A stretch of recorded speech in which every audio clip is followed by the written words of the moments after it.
Ons is in 'n nuwe jaar en daar's natuurlik baie uitdagings, maar ook hoopvolle geleenthede wat vir ons voorlê.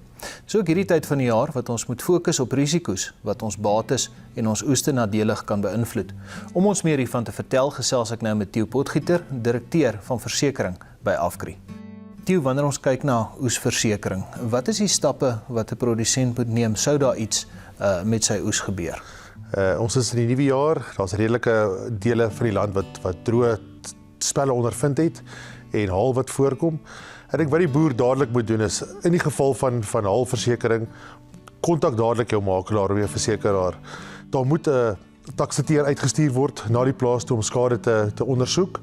As die boer klaar 'n multiperil polis uitgeneem het, opkomsverslae is gedoen, daai plantjies is bo grond. Sodra die boer ondervind dat daar droogte op sy lande is, moet hy dan ook die versekeraar of die makelaar in kennis stel. Laat die versekeraar iemand uitstuur om te kom kyk na daai plantjies en skade bepaal. Alle korrespondensie en dokumentasie met die makelaar of met die versekeraar moet asseblief gehou word. Jy weet nooit wanneer jy dit gaan benodig in die geval van 'n dispuut nie. Wanneer ons nou gaan kyk na korttermynversekering, is dit dieselfde tipe stappe wat gevolg moet word of is daar 'n paar ander goeders waarna ons moet kyk? As ons gaan kyk na die stappe wat 'n kliënt sal moet volg, net om seker te maak dat die eise nie afgewys word nie. As jy kyk na jou geboue van jou plaas of jou woning, versekeraars verseker dit teen vervangingswaarde BTW ingesluit. So maak seker dat daai waardes die regte waarde verteenwoordig. Indien dit nie die regte waarde verteenwoordig nie, kan averheid toegepas word en die skade word nie ten volle uitbetaal nie. Dit gaan 'n persentasie wees van die skade sal dan uitbetaal word aan die kliënt.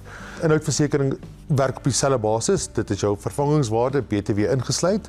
Maak seker dat juweliersware gespesifiseer is. As dit nie gespesifiseer is nie, moet dit in 'n kluis wees. Motorversekering, weet baie versekeraars vereis 2 opsporingsstelsels binne sekere voertuie, fabrikate.